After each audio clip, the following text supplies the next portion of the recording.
కూలగొట్టే విధంగా మాత్రం చేయొద్దు.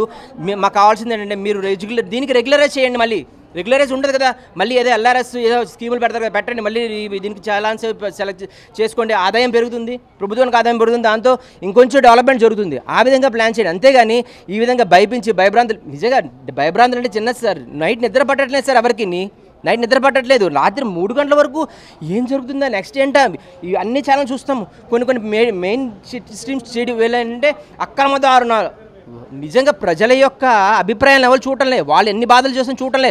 వాళ్ళు చూస్తుందంటే కేవలంగా వీళ్ళు ఇది చేస్తున్నారు అని చెప్పి పెద్దగా ప్రకటిస్తున్నారు. అంటే అదే గొప్పగా. ఇంకా కొంతమంది చెప్తున్నారు డబల్ బెడ్రూమ్ ఎవరు కావాలంటే డబల్ బెడ్రూమ్. పేదవాళ్ళు పాపం ఉన్నారు, చాలామంది రాష్ట్రంలో ఉన్నారు, వాళ్ళకి ఇవ్వండి డబల్ బెడ్రూమ్. మాకెందుకు, మమ్మల్నిగా వదిలేయండి. ఓకే, మీరు మూసి డెవలప్మెంట్ చేస్తారు, ముందు క్లీన్ చేయండి సార్, క్లీన్ చేయండి. దాని చుట్టూ 2 వైపులా గోడలు పెట్టండి. ఒక్క ఇల్లు అయినా ములుగుతుందా? ఎంటైర్ 55 కిలోమీటర్స్లో మీరు 8 అడుగులు 10 అడుగులు అటు ఇటు ఒక బౌండరీ వాల్ పెడితే, ఒక రిటైనింగ్ వాల్ పెడితే నేను బెట్ కాస్తా ఒక్క చుక్క కూడా బయటకు రాదు. ఈ విషయం మీకు అందరికీ తెలుసు కదండి, అందరూ ఇంజనీర్సే. మాత్రం తెలీదా ప్రభుత్వానికి? తెలుసు. మరి దీన్ని ఏమనుకోవాలి? ఈ విధంగా చేస్తే అరాచకంగా, అంటే ప్రజల్ని ఇంతలాగా క్షోభించకూడదు సార్. ఓకే, భయభ్రాంతులకి.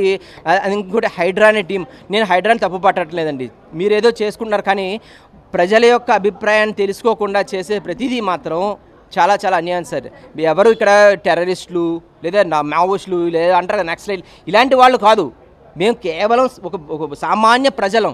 దయచేసి మీ హైడ్రా టీం రంగనాథ్ గారు కూడా సార్, మీరు ఒక సిన్సియర్ ఆఫీసర్, మీరు ఎంతో ఆలోచిస్తారు. అంతేగాని ఇలా అంటే వచ్చి బుల్డోజర్లు తెచ్చి, దయచేసి మీ కాళ్ళకి నమస్కారం పెడతాం సార్. అలాంటి నిర్ణయాలు మొత్తం జీవితాన్ని సర్వనాశనం చేసేస్తారు సార్.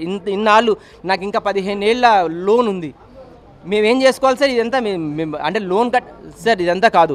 మీకు రేవంత్ రెడ్డి గారికి అలాగే రంగనాథ్ గారికి పాదాలు నమస్కరించి అడుగుతున్నాం. మేము అందరం కలిసి, ఏ పార్టీకి ఎగెనిస్ట్ కాదు. మేము కావాల్సింది ఏంటంటే దయచేసి ఇలాంటి తొందరపాటు నిర్ణయాలు తీసుకోవద్దు, అనాలోచన నిర్ణయాలు తీసుకోవద్దు, పునరాలోచించండి. ఇలాంటి మాకు వద్దు.